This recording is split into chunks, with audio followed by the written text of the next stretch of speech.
another live video. I've been a little bit absent for a while, well, just making other kind of video and projects.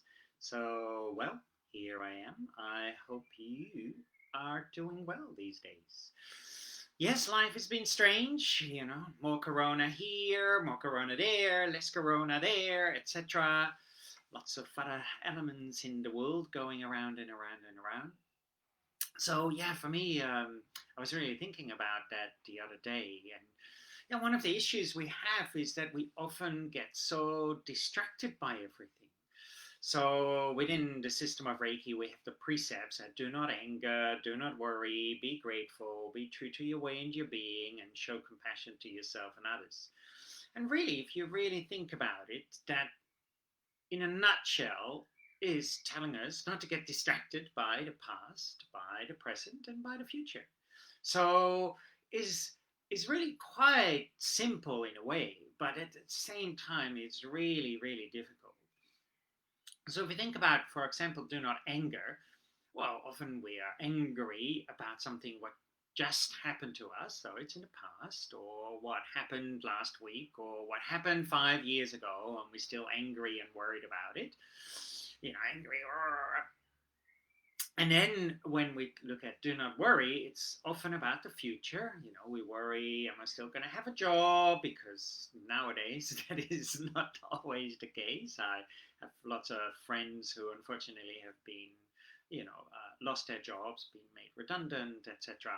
So we worry about the future. So for me, therefore, the first two precepts, do not anger, do not worry, is really about the past and the future.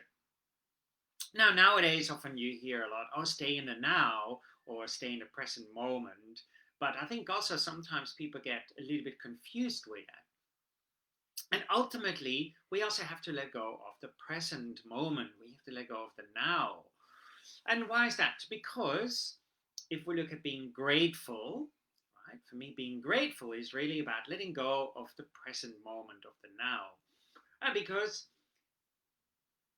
often it happens that you're doing something at that moment and you're distracted, right? You're analyzing the now way too much. So say you're trying to buy something and you really get caught up. Shall I buy it? Shall I not buy it? Oh, that's expensive. That is cheap. What quality is it? And so therefore we get really caught up in analyzing the moment. Sometimes, for example, maybe you're with your partner and I think you all have felt this, and you're kind of hugging and whatever, maybe kissing, and one of you is distracted, is thinking about something completely different. And so therefore it feels very disconnected. And why? Is because we're not grateful for that particular moment. If we're really grateful, not 50%, not 80%, but 150% for that particular moment being grateful, then we are not analyzing, oh, this needs to happen, that needs to happen, he or she needs to kiss me this way, or this top, what I want to buy, needs to be like this, etc., etc. Then we caught up in that present moment. And here's another thing. Often when we think about the past and the future, it is in that present moment, right? We're not thinking in the past about the past, or we're not thinking in the future about the future. It's that moment, and therefore we're not grateful for the moment. And not grateful in that moment, of course, is slippery. This is why we need to let go of that moment, because is the moment 5 minutes? Is the moment 1 minute? Is the one moment 1 second? Is the moment 2 milliseconds? So we cannot find that moment in reality. And this is why it needs to be left wide open, not being distracted, and analyzing that moment.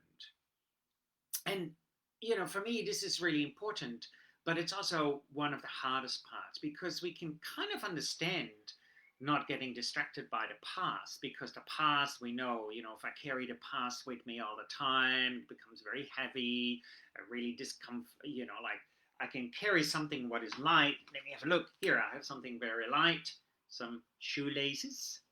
And I put that on my hand, we say this is very light. But if I keep carrying this for one day, and I keep my hand like this for 1 year, man, that becomes really, really, really heavy. So therefore, the longer we carry it, the heavier it becomes. So therefore, we know when we carry the past, we can understand that this, we need to let go of that. Also, the future is always uncertain. We thought we were going to have 2020. I'm going to go on holiday. I'm going to teach all around the world, and etc. etc. And suddenly that fell away. So we also know that the future is very uncertain. We don't know. So we can worry about it, but it might never happen. The Dalai Lama has a really wonderful quote, and it goes something like this: if you worry about something and you can fix it, then fix it and stop worrying about it. If you worry about something and you can't fix it, then what is the use of worrying about it? So stop worrying about it and let it go. So for me, those elements we can easily understand. But actually, being 150% really in that present moment, what is very slippery, we actually have to let go of that moment. We have to be wide open. And then we can really enjoy life to its fullest, because most of the time we're not enjoying life to its fullest. Either we are thinking about the past, either we're thinking about the future, or we're contemplating the present moment way too much. We're too much in our head.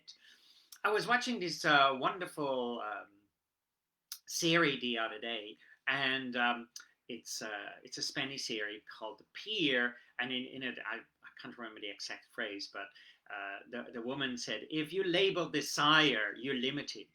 And this is it, as soon as we label something, what we're doing at this moment, even if we say, oh, this is wonderful, or maybe this is not wonderful, or it needs to be like this, or it needs to be like that, then we're already caught up in all of that. And this is where, therefore, we lose being grateful. Being grateful for me, therefore, is really about 150% being grateful what is happening at that particular time.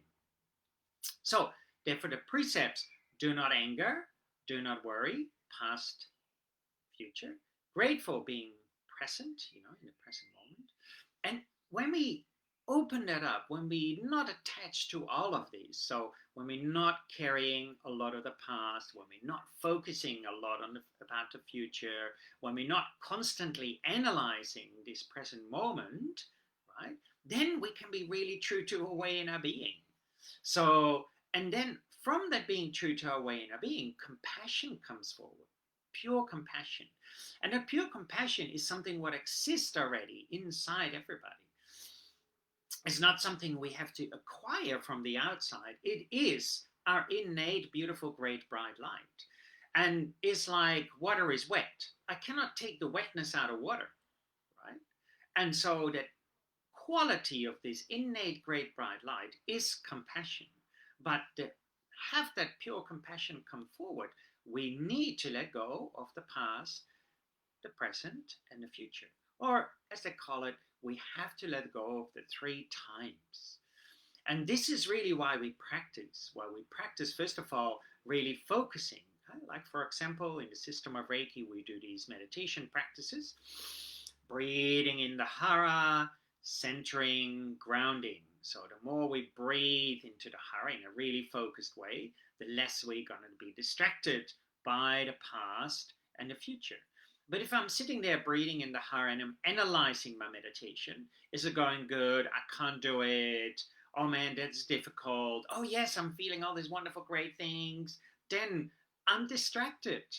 I am distracted by the present moment, and therefore I cannot be grateful for the practice itself. And that is the thing.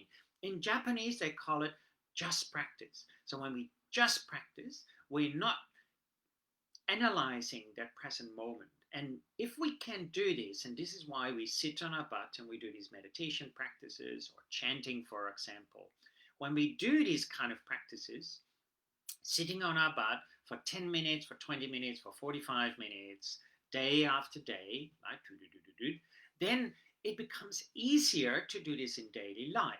So that, for example, when you walk into town, that you're not distracted by the past, that you're not worried about the future, and that you're not distracted by the present moment.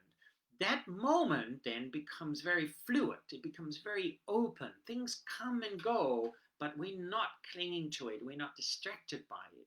And therefore, we can be really true to our way in our being. And at that moment, when we're true to our way in our being, this compassion arises and people can feel it. I just read a wonderful quote. I'm not sure by who it was. It was on a friend's Facebook page, and she wrote it in Italian. And so, you know, and it wrote there something like this again. If you hear someone speaking about spirituality, look them in the eyes and see if it comes from a direct experience. If you read about spirituality, read in between the lines and see if it comes from a direct experience. Because we can talk about all of these, about spiritual practices, but if it's just not coming from this direct experience, then we're just like a parrot. We're just repeating something, what we've heard or what we've read.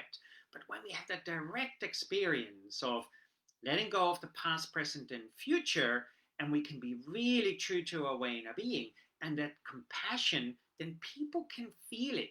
People can feel it when you walk in the street. There will be something emanating, because what is that emanation? Is this beautiful, great, bright light. And this is so necessary in our daily life, specifically now when the world is in turmoil with corona, with violence, with all sorts of things. And this is why it's so important to have a daily practice, to sit in our butt, so that in the daily practice we can actually stay focused, right, on what we're doing, not getting distracted. So for yourself, really, I think each time, remember for yourself, am I distracted by past, present, and future? And check, and then try to let go. It's not easy, but that's why we have meditation practices. That's why we have hands-on healing within the system of Reiki. That's why we have mantras to stay focused. That's why we have symbols to stay focused. All of these are there so that we're not getting distracted. Hey, I spoke to someone yesterday and we talked about hands-on healing. And they were saying, well, often people do hands-on healing, but they're not going deep enough in their hands-on healing. And one of the reasons we came up by that is because energy follows the mind. So if I'm doing hands-on healing on myself and I think about something yesterday, or I'm analyzing my hands-on healing practice, what I'm feeling, what I'm seeing, what I'm doing, or whatever is in our mind, then I'm distracted by past, present, future. And therefore, my hands-on healing, my energy is also being distracted by past, present, and future. That makes sense? Or if I lay down in bed and I do hands-on healing and I fall asleep, most of the time, we dream some really crazy shit, right? So my energy is also distracted by the crazy stuff, what goes on in my dream state mind. But therefore, hands-on healing traditionally was about being focused. It would help you to focus. And when you're really focused, not being distracted by past, present, and future, your hands-on healing will take on a very different dimension. So check for yourself. Practice, practice, practice. Practice not just hands-on healing, also the precepts, also the meditations. Work, if you know them, the symbols and mantras, internalize them. Work with the Reiki as a meditation practice, that in your daily life, you learn about not being distracted, about past, present, and future. So stay tuned and enjoy the rest of your day. Be free and be happy. Bye.